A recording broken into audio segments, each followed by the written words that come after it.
క్రీస్తునందు సహోదరి సహోదరులారా, ప్రభువైన యేసుక్రీస్తు నామములో హృదయపూర్వక వందనాలండి. ముందుగా ఇంత మంచి సమయాన్ని ఇచ్చిన తండ్రి అయిన దేవునికి ప్రభువైన క్రీస్తు ద్వారా కృతజ్ఞతాస్తుతులు చెల్లిస్తున్నానండి. అందరూ బాగున్నారండి? వాక్యం చదువుకొని ప్రార్థన చేసుకున్న తర్వాత పాటలోకి వెళ్దామండి. మత్తయి గారు రాసిన సువార్త 5వ అధ్యాయం 17వ వచనం. ధర్మశాస్త్రములైనను ప్రవక్తల వచనములనైనను కొట్టివేయవచ్చుతనని తలంచవద్దు, నెరవేర్చుటకే కానీ కొట్టివేయటకు నేను రాలేదు. ప్రార్థన చేస్తున్నాను. పరలోకమందున్న మా తండ్రి, పరిశుద్ర ప్రేమ గల తండ్రి, గొప్ప తండ్రి, యెహోవా తండ్రి, మీ ప్రియకుమారుడు యేసుక్రీస్తు ప్రభువారి ద్వారా కృతజ్ఞతాస్తుతులు చెల్లిస్తున్నాము నాయన. ఆరాధన క్రమంతట్లో మీరే ముందు నడిపించండి నాయన. వాక్యం బోధించుండగా వినివారు తండ్రి మంచి హృదయం తిని వాక్యానుసారంగా నడిచే భాగ్యం దయచేయండి నాయన. వాక్యం బోధించుండగా ఈ లోక సంబంధమైన జ్ఞానంతో కాకుండా మీ జ్ఞానంతో మాట్లాడే భాగ్యం దయచేస్తారని మా ప్రభువైన యేసుక్రీస్తు నామమున వేడుకుంటున్నాం తండ్రి. యేసుక్రీస్తు నామములో హృదయపూర్వక వందనాలండి. దేవుని కుమారుడు యేసుక్రీస్తు ప్రభువారు ఈ లోకానికి వచ్చిన తర్వాత ఏమని చెప్పారు? పరలోక రాజ్యం సమీపిస్తుంది కనుక మారు పొందమని ప్రకటింపు మొదలు పెట్టారు. అంశం పాఠం పేరు రాసుకోండి. యేసుక్రీస్తు ఈ లోకానికి ఎందుకు వచ్చారు? ఎందుకు వచ్చారు? నశించిపోతున్న మనకి, పాపంలో ఉన్న మనల్ని రక్షించాలి. ఒకటే ఇంకా చెప్పాలి, ఇటు మొత్తం చెప్పాలి. ఎన్ని సంవత్సరాలు ఆయన వచ్చి, మీరు బాప్తిసం తీసుకొని ఎన్ని సంవత్సరాలు, ఈయనకు వచ్చి ఎన్ని సంవత్సరాలు, ఇప్పుడు నుంచి డిసెంబర్ 25వ తారీఖు అయిపోయేది వరకు ఇప్పటికే నేను అసలు డిసెంబర్ 1 రాగానే చెప్పాలి, కానీ కొన్ని సందర్భాల్లో కొన్ని ఆలోచన వలన, ఆయన ఇచ్చిన ఆలోచన వలన వేరే చెప్పడం జరిగింది. అసలు ఈ నెల రాగానే ఇవే క్రీస్తు పుట్టుక, క్రీస్తు ఇవే చెప్తారు. ఇక అన్నీ కూడా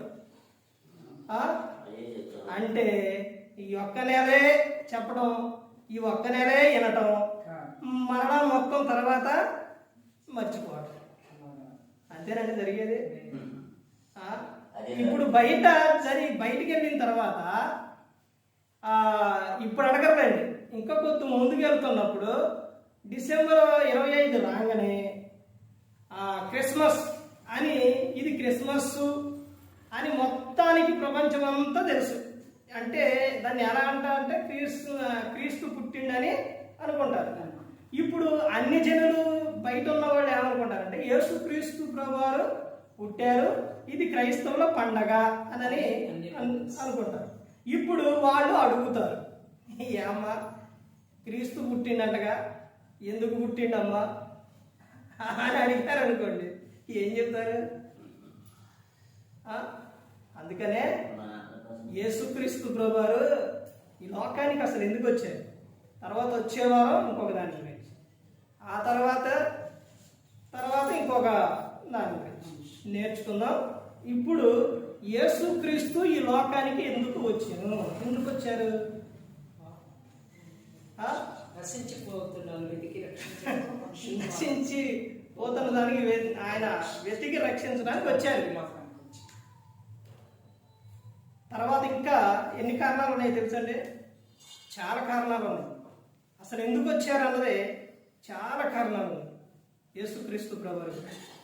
అందులోని మొట్టమొదటిగా చూడండి, రాసుకునే అలవాటు ఉంటే మంచిది.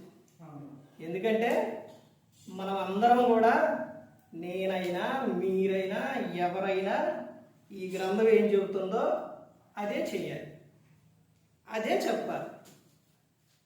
మన ఇష్టానుసారంగా ప్రవర్తించడం కానీ, చెబుతున్నా కదా అని నా ఇష్టానుసారంగా కానీ పొరపాటును కూడా ఉండకూడదు. గ్రంథం ఏం చెబుతుందో అదే ఉండాలి. అపోస్తలుల కార్యాలు 17వ అధ్యాయం 10-11 వచనాల్లో, అంటే ఇందులో సందర్భం కాదు, మీకు రాసుకునే దాని గురించి చెబుతున్నా. అక్కడ 2 సంఘాలు ఉంటాయి. 2 సంఘాలు ఏంటంటే, ఒకటి తెస్సలోనికల సంఘం, బెరియా సంఘం. తెస్సలోనికల సంఘం క్రీస్తు రాకడ కొరకు సిద్ధంగా ఉన్న సంఘం. అయినప్పటికీ ఈ బెరియా సంఘం ఏం చేసిందంటే పౌలు శీల చెప్పిన సంగతులు అలా ఉన్నాయో లేవో లేఖనాలను పరిశీలన చేస్తూ వచ్చారు. అందుకని ఏం చెప్పిండంటే వారికంటే వీరు గనులు అని చెప్పారు. ఇప్పుడు మీరు రాసుకున్నారనుకోండి, ఈ బుక్ ఎప్పుడుదో తెలుసండి. ఈ బుక్ ఎప్పటిదో, ఎన్ని సంవత్సరాలు నేను రాసిన ఈ పాటలు ఇందులో ఎన్ని తరాలు పాటలు ఉంటాయో తెలుసండి. ఇందులో సుమారు 3 అప్పటి నుంచి అప్పుడు పాటలు అన్నీ ఒక బుక్కులన్నీ పెట్టి వరుస పెట్టి అందులో పాట వచ్చిన పాటలో రాశారు. తర్వాత ఇందులో ఈ పైన కవర్ పోయింది, మరలా దీన్ని వేయించారు. కానీ లోపల పాటలు మాత్రం అలాగే ఉన్నాయి. అంటే ఎప్పుడో రాసుకున్నాయి. మా బుక్ రాసుకున్నాం అనుకోండి, ఇప్పుడు రాసుకున్న ఈ మాటలో రాసుకున్న ఇవన్నీ కూడా తర్వాత అనేవి ఉపయోగపడతాయి.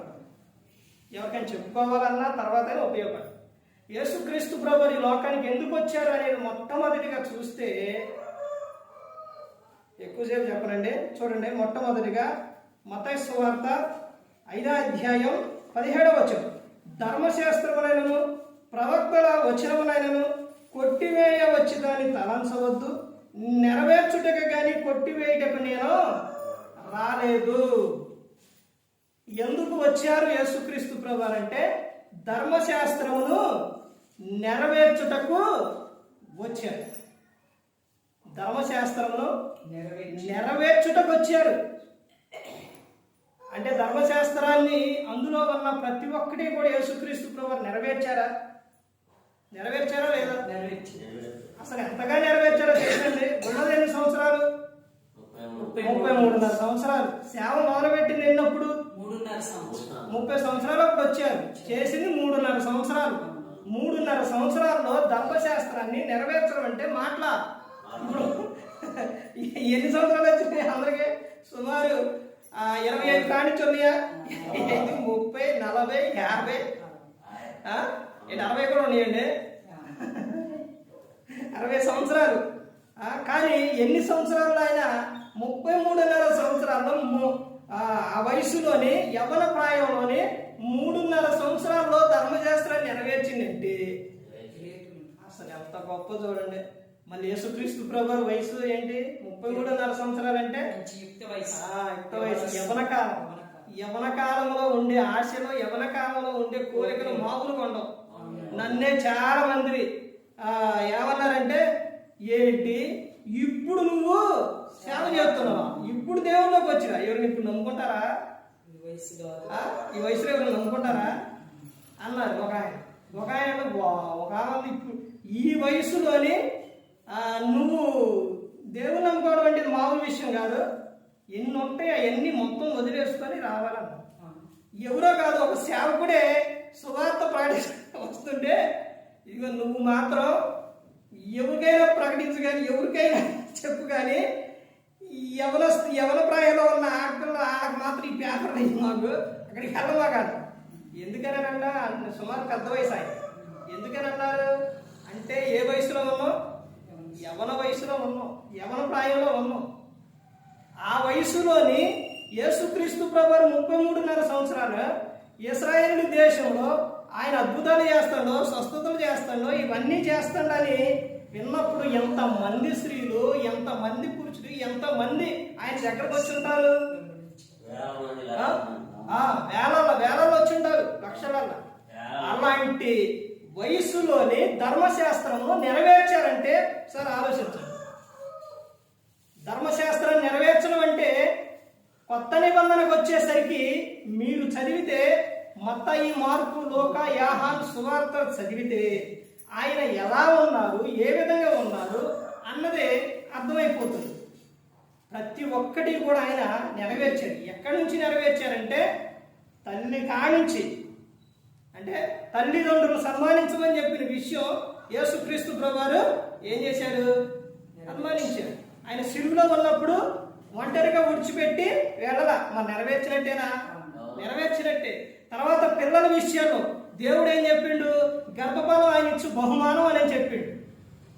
ఆ బహుమానాన్ని ఎంత ఇష్టంగా, ఎంత ప్రేమగా దేవునికి ఎంత ఇష్టమో యేసుక్రీస్తు ప్రభువారు కూడా అదే ఇష్టం తండ్రి అయిన దేవుడు స్త్రీని ఎలాగైతే పిలిచారో అమ్మ అని యేసుక్రీస్తు ప్రభువారు అలాగే పిలిచారు. ప్రతి ఒక్కటి కూడా. ఇంకొక విషయం ఏంటంటే మనిషి యేసుక్రీస్తు ప్రభువారిని సిలువు తీసుకెళ్ళేటప్పుడు తీసుకెళ్ళి సిలువు మీద పెట్టి తీసుకెళ్ళి సిలువేలా అసలు ఏం జరిగిందో తెలుసండి? అసలు సిలువు గురించి ఇప్పుడు కానీ ప్రభు చిత్తం అయితే తర్వాత చూద్దాం. అసలు ఎంత భయంకరంగా, ఎంత ఇదిగా ఉంటుందనంటే మామూలుగా ఉండదు. చిత్రహింసలు, అసలు ఈ భయంకరమైన శిక్ష అన్నమాట సిలువ. ఆ సిలువకు అందులో వెళుతూ ఉంటే కొట్టడం, నెట్టడం, ఇవన్నీ కూడా యేసుక్రీస్తు ప్రభువారిని ఒక సందర్భం అలా తీసుకెళ్తూ అలా నెడితే యేసుక్రీస్తు ప్రభువారు కింద పడేటప్పుడు ఆయన ఎలా పడ్డారో తెలుసండి? పడటంలో కూడా ఒక ధర్మశాస్త్రాన్ని తండ్రి అయిన దేవుడు రాపించినట్టు నెరవేర్చారు. ఎలాగో తెలుసండి? ధర్మశాస్త్రంలో పాత నిబంధన ఏమని ఉండిద్దంటే, తర్వాత ఏమని రాపిస్తారంటే ఆయన ఎముకలలో ఒక్కటి కూడా విరిగిపోలేదు అని ఉండింది.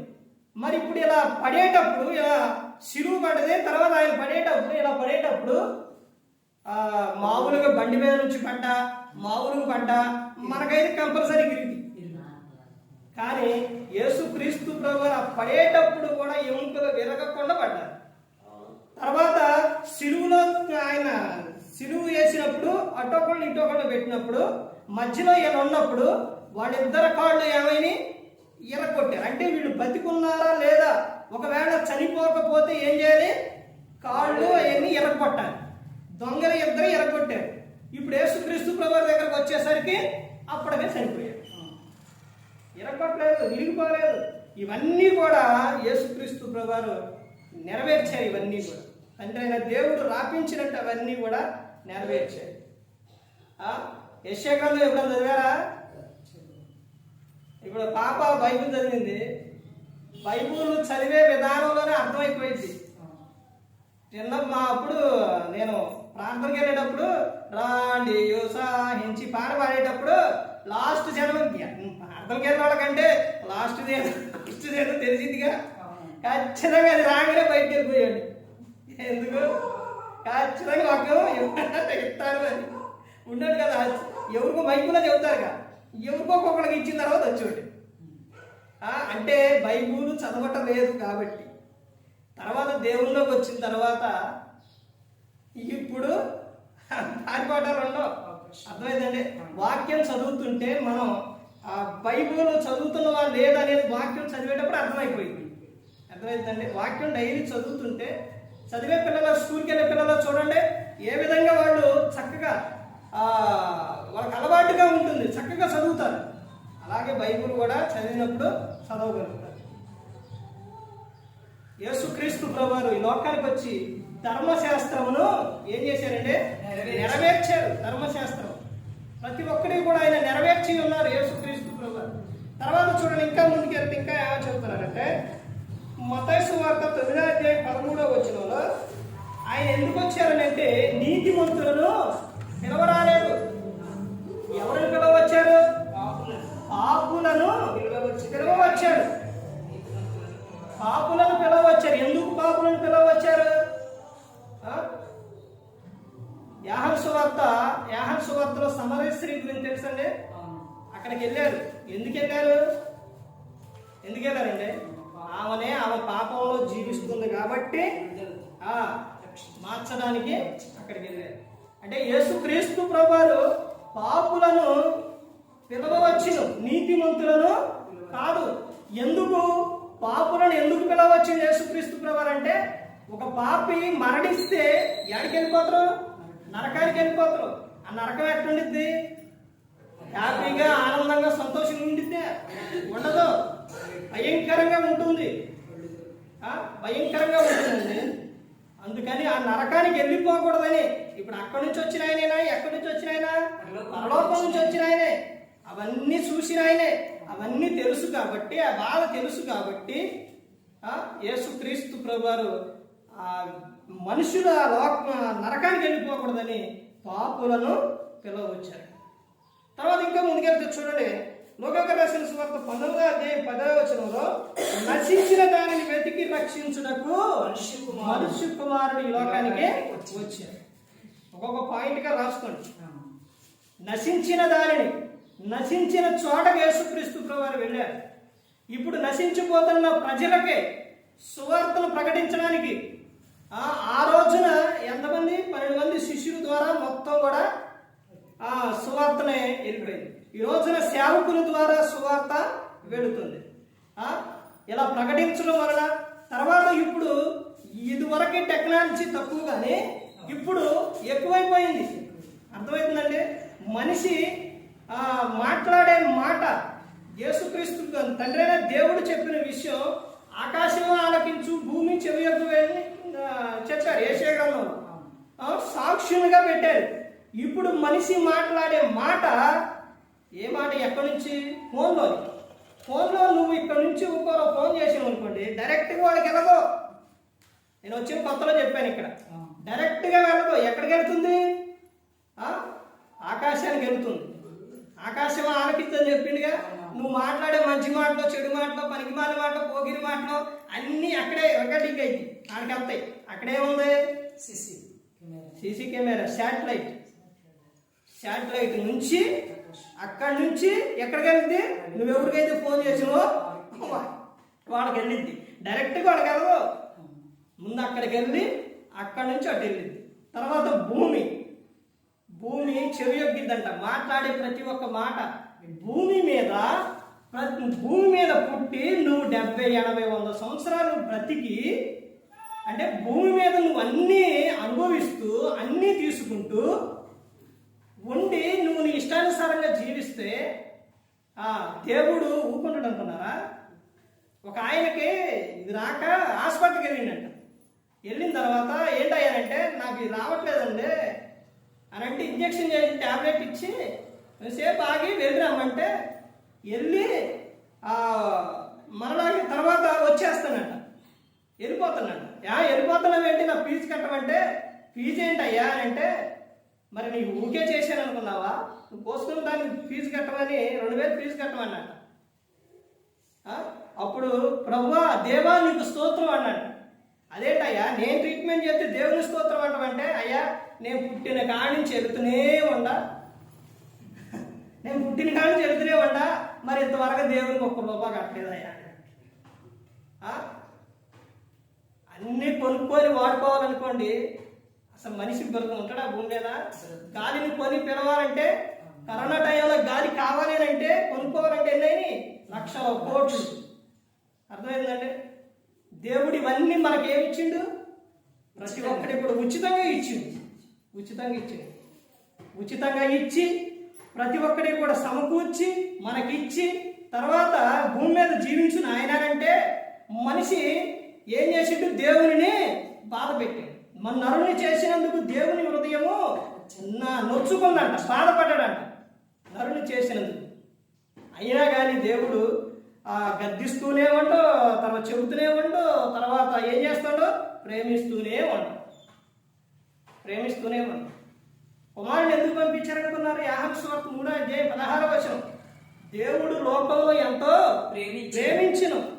ప్రేమించిన గనుక ఎవరు పంపించారు? తన అద్వితీయ కుమారుని ఈ లోకానికి పంపించారు. ఎందుకు పంపించారు? ప్రతి ఒక్కరూ కూడా ఆయన పట్ల విశ్వాసం ఉంచాలని, ప్రతి ఒక్కరూ నిత్య జీవం చేరాలని యేసుక్రీస్తు ప్రభువారు నీ లోకానికి పంపించారు. నశించిన దానిని వెతికి రక్షించుటకు మనిషి కుమారుడు ఈ లోకానికి వచ్చారు. తర్వాత ఇంకా విషయం చూడండి, మార్కు సువార్త 1వ అధ్యాయం 38వ వచనంలో సువార్తను ఆయన ఎందుకు వచ్చిందంట? సువార్తను ప్రకటించుటకు వచ్చారు యేసుక్రీస్తు ప్రభువారు. 38వ వచనం, ఆయన ఇతర సమీప గ్రామంలోను నేను ప్రకటించినట్లు వెళ్ళుదము రండి, ఇందు నిమిత్తమే కదా నేను బయలుదేరి వచ్చితనని వారితో చెప్పాను. ఎందుకు వచ్చారు? సువార్తను ప్రకటించుటకు. సువార్తను ప్రకటిస్తున్నారా? సువార్తను చెబుతున్నారా? మన ఇంటి వారి కన్నా సువార్తను చెబుతున్నారా? ఇంటిలో ప్రార్థన ఉందా? కుటుంబ ప్రార్థన ఉందా? దేవుని గురించి చెప్పుకుంటున్నారా? మాట్లాడుకుంటున్నారా? స్త్రీల గురించి తీతుకు రాసిన పత్రిక 2వ అధ్యాయంలో ఉంటుంది. ఏమంటుందో తెలుసండి? వాళ్ళు ఎంట ఉండి భర్తకు తమ పిల్లలకు ఏం చెప్పుకోవాలి? దేవుని మాటలు చెప్పుకోవాలి. వాళ్ళకి చెప్పాలి. స్త్రీ ఎప్పుడు కూడా దేవుని మాటలు చెప్పే విధంగా వాళ్ళకి ఇదిగో ఈ విధంగా ఉండాలి, అమ్మాయి ఈ విధంగా ఉండాలని వారికి చెప్పుకునే విధంగా ఉండాలి. ఎందుకు వచ్చారు యేసుక్రీస్తు ప్రభువారు అంటే సువార్తను ప్రకటించుటకు యేసుక్రీస్తు ప్రభువారు ఈ లోకానికి వచ్చారు. తర్వాత ఇంకా చూడండి ఏమని చెప్తున్నారు? మత్తయి సువార్త 20వ అధ్యాయం 28వ వచనంలో పరిచారం చేయుటకును విమోచన క్రయధనముగా తన ప్రాణం ఇచ్చుటకును వచ్చెను. పరిచారం. యేసుక్రీస్తు ప్రభువారు ఎందుకు వచ్చారు? పరిచారం చేయటకు. శిష్యులు పాదాలు కడిగారండి, కడిగారు. ఎంత తగ్గించుకున్నారంటే యేసుక్రీస్తు ప్రభువారు. తర్వాత తన ప్రాణమునిచ్చుటకు. తన ప్రాణాన్ని ఎందుకు ఇవ్వాలి యేసుక్రీస్తు ప్రభువారు? ఆయన పరిశుద్ధుడు కదా. అపవాది ఏం చేశాడంటే ఎంతవరకు యేసుక్రీస్తు ప్రభువారిని చంపించాలి, లోకంలో ఉంచకూడదు అనుకున్నా కానీ యేసుక్రీస్తు ప్రభువారు ఎప్పుడైతే శిలువలో మరణిస్తారో, ఎప్పుడైతే ఆయన రక్తం భూమి మీద పడిద్దో అప్పుడే పాపాలన్నీ కొట్టుకుపోతాయని ఆయన తెలియదు. ఎప్పుడైతే ఆయన శిలువలో తన ప్రాణాన్ని పెట్టారో, రక్తం ఎప్పుడైతే భూమి మీద పడ్డదో మనిషి పాపాలు మొత్తం కొట్టేయబడి మనిషి ఎలా మారిపోయిందంటే ప్రశాంతంగా జీవించడం మొదలు. తర్వాత ఇంకా చూడండి యోహాను సువార్త 6వ అధ్యాయం 38వ వచనంలో తండ్రి చిత్తము నెరవేర్చుటకు వచ్చెను. యేసుక్రీస్తు ప్రభువారు ఎందుకు వచ్చారు? తండ్రి చిత్తమును నెరవేర్చుటకు వచ్చారు భూమి మీద. చివరిలో ఆయన ఏమని చెప్తారు తెలుసండి? తండ్రి, నేను నీ ఇష్టమును నెరవేర్చి ఉన్నాను. నీ చిత్తమును నేను భూమి మీద సంపూర్తిగా అయిపోయింది. ఇక లేదు, ఇక పెండింగ్ ఏమి లేదు. ఇక సంపూర్తిగా నేనేం చేశాను? నెరవేర్చాను. నువ్వు చెప్పిన పని ఏదైతే ఉందో. తర్వాత ఇంకా ఏమని చెప్తున్నారంటే యోహాను సువార్త 10వ అధ్యాయం 10వ వచనంలో సమృద్ధి జీవం ఇచ్చుటకు వచ్చాను. సమృద్ధి జీవం ఇచ్చుటకు యేసుక్రీస్తు ప్రభువారు ఈ లోకానికి వచ్చారు. సమృద్ధి జీవం. ఈ లోకంలో నువ్వు ఫలించాలి, అభివృద్ధి చెందాలి, ఆశీర్వదింపబడాలి, నువ్వు ప్రేమ కలిగి ఉండాలి. దేవుడు అన్నీ కూడా రెండు విషయాలుగా ఇచ్చారు, రెండు విషయాలుగా చెప్పారు. నువ్వు ఈ లోకంలో సమృద్ధిగా జీవించాలి, లోకం విడిచిన తర్వాత పరలోకానికి చేరాలి. ఇద్దరు వ్యక్తులు కొన్ని నిమిషాల్లో చనిపోతారని డాక్టర్ నిర్ణయించి అటో ఒకడిని ఇటో ఒకటి పెట్టారండి. పెట్టి ఇద్దరికి పెట్టేసి వాళ్ళు దానికి ఈ కనెక్షన్ ఉంటుంది, నెట్ అదే అంటే ట్యాబ్, దాంట్లో పెట్టేసి వాళ్ళు బయట ఉండి చూస్తూ ఉన్నారంట. ఆ మిషన్ ఎలా వెళ్తుంటే చూస్తూ ఉన్నారంట. కొన్ని నిమిషాలే చనిపోతారు. ఇప్పుడు దేవుణ్ణి ఎరగిన వ్యక్తి ఏమో అవి ఎలా పోతానే ఇలా పోతాయి. అంటే ఆ వ్యక్తి ఏం పడుతున్నాడు? టెన్షన్ పడుతున్నాడు. ఎందుకు? నేను చనిపోతే యాడికి పోతాను, ఏమైపోతాను, నా పరిస్థితి ఏంటి అని టెన్షన్, ఎమోషన్, భయం. ఆ భయంలో ఇలా కొట్టుకున్నాయంట. ఎంత అయిపోయింది, వెళ్ళిపోయింది. ఇదే దేవుణ్ణి ఎరిగిన వ్యక్తి ఆయనదే ఎలా ఉందో తెలుసండి? ఇలా ప్రశాంతంగా పోతుంది గీత. ఎందుకు? ఆయన చనిపోతే నేను ఎక్కడికి వెళ్తా? నా ప్రభు దగ్గరికి వెళ్తా, ఆయనతో పాటు ఉంటా. ప్రభువా, అసలు వాళ్ళు ఎలా ఆలోచిస్తారో తెలుసండి? దేవుల్లో ఉన్నోళ్ళు ఆఖరి గడియలు ఎలా ఆలోచిస్తారండి అంటే ఇక ఏది ఉండదు. ఇక వాళ్ళకి ఏంటంటే ప్రభువా నేను తీసుకో ప్రభా, నేను వచ్చేస్తా ప్రభా, నీతో ఉంటా ప్రభా, ఇది కలిగి ఉంటారు. ప్రశాంతంగా చనిపోతారు. అలా ఈ లోకం విడిచిన తర్వాత వాళ్ళు ఎక్కడికి వెళ్ళిపోతారు? ఆయనతో పాటు ఉంటారు, ఆనందంగా ఉంటారు. లాజరు అలాగైనా ఉంది, నెమ్మది పొందాడు. నెమ్మది. అక్కడ చూడండి, అదే గ్రంథం చెబుతున్నారు చూడండి, సమృద్ధి జీవం ఇచ్చుటకు వచ్చెను. తర్వాత ఏమని చెప్తున్నారు చూడండి, చివరికి యోహాను సువార్త 18వ అధ్యాయం 38వ వచనంలో సత్యమును గూర్చి సాక్ష్యం ఇచ్చుటకు వచ్చెను. ఈ పిలాతు దగ్గర జరిగింది. పిలాతు నువ్వు రాజువా అని యేసుక్రీస్తు ప్రభువుని అడిగితే, అవును నేను రాజుని. ఇవన్నంటే ఎవరు? నేను రాజుని, నేను రాజుని. మరి ఆయన రాజు అయినప్పుడు ఆయన నమ్ముకున్న పిల్లలందరూ మనందరూ ఎవరు? రాజులైన యాజక సమూహం. రాజులైన యాజక సమూహం అండి అందరం కూడా. ఆయన సత్యమును గూర్చి సాక్ష్యం ఇయ్యటకు, నేను ఎందుకు వచ్చాననుకున్నా ఈ లోకానికి? సత్యమును గూర్చి సాక్ష్యం ఇయ్యటకు ఈ లోకానికి నేను వచ్చి ఉన్నానని యేసుక్రీస్తు ప్రభువారు చెప్పారు. ఇప్పుడు యేసుక్రీస్తు ప్రభువారు ఈ లోకానికి ఎందుకు వచ్చారన్నది ఎన్ని విషయాలు చూసామంటే 8 విషయాలు చూశారు. ఎన్ని విషయాలు? 8 విషయాలు చూశారు. వచ్చే వారం ప్రభు చిత్తం అయితే యేసుక్రీస్తు జన్మకు గల కారణాలు, యేసుక్రీస్తు జన్మకి కారణాలు ఏంటి అసలు అన్న దాని గురించి, దానికి ప్రభు చిత్తం అయితే ఆలోచన తర్వాత దాని గురించి చూద్దాం. సమయాన్ని ప్రతి ఒక్కరు కూడా ఏం చేసుకోవాలి తెలుసండి? సద్వినియోగం చేసుకోవాలి. తెల్లవారుజామున లేచి వచ్చేటప్పుడు మనసు బాగా పడుతుంది, అర్థమైందండి. తిరువురు దగ్గరకు వచ్చేసరికి లారీ పక్కన పెట్టి, మరి ఆ చీకట్లో లారీ పక్కన పెట్టి నేను నిదానంగా, ఈ మనసు కాబట్టి నిదానంగా వస్తున్నా, పక్కన పెట్టి బండి పక్కన వాళ్ళు మాట్లాడుతున్నారు. ఇంత దగ్గరకు వచ్చిన తర్వాత కనపడదు. బండి లైటింగ్ అంటే ఇది ఎంత దూరం? 7 నుంచి సుమారు ఎక్కేశ్వర గారు దూరంలో కనపడింది. అంత దగ్గర వచ్చిన తర్వాత కనపడ్డారు. సడన్గా బ్రేక్ కొడితే కాలనీ చూశారు, ఈ అమ్మటినే పక్కకి తిప్పుకొని వచ్చేసి మనసు విపరీతంగా పడుతుంది. మీరు ఎందుకు చెప్తున్నారంటే మనసు విపరీతంగా పడుతుందని, ఈ సమయాల్లోనే వాహనాలు కానీ ఏదైనా కానీ ప్రమాదం జరిగింది కాబట్టి మీ యజమానులు పిల్లలు ఎవరైనా బయటికి వెళ్ళేటప్పుడు ఉదయాన్నే జాగ్రత్త చెప్పండి. ఇంకో విషయం ఏంటి, దానికంటే ప్రాముఖ్యమైన విషయం ఏంటంటే ప్రార్థన చేసుకొని వెళ్ళాలి. దేవుని దూతలో కాపుదల ఇస్తాయి. అందుకని ప్రతి ఒక్కరు కూడా గమనించుకోవాలి, సమయాన్ని సద్వినియోగం చేసుకునే వారిగా ఉండాలి. 7 గంటల దాకా పాటలు పాడుతున్నారు. 7 గంట సేపు పాటలు పాడితే వాక్యం ఏం చెప్పాలి? ఇంకా టైం ఏది? అందుకని మీరు 6 గంటలకు ఆరాధన అంటే 6 గంటలకి వచ్చేవారిగా ఉండాలి. ఆయన ఒకసారి తీయట్లా మర్చిపోతున్నారు, అప్పటికే సమయం అయిపోతూనే ఉంది, అసలు ఆగట్లేదు. అర్థమవుతుందండి. ఇంకా ఒకవేళ ఈ సమయం కరెక్ట్ కాదు మాకు అనుకుంటే మార్చుకుందాం, మాకు ఇదే కరెక్ట్ అనుకుంటే టైంకి మాత్రం రండి. అందుకని ప్రతి ఒక్కరు కూడా గమనించుకోవాలి. ఎందుకంటే ఈ మంచి కోసమే చెప్పేది. ప్రతి ఒక్కరు కూడా తెలుసుకోవాలి. ఏ ఒక్కరు కూడా నశించి నరకానికి వెళ్ళిపోకూడదని యేసుక్రీస్తు ప్రభువారు ఈ లోకానికి వచ్చి మనందరి కోసం శిలువలో తన ప్రాణాన్ని పెట్టి ఉన్నారు.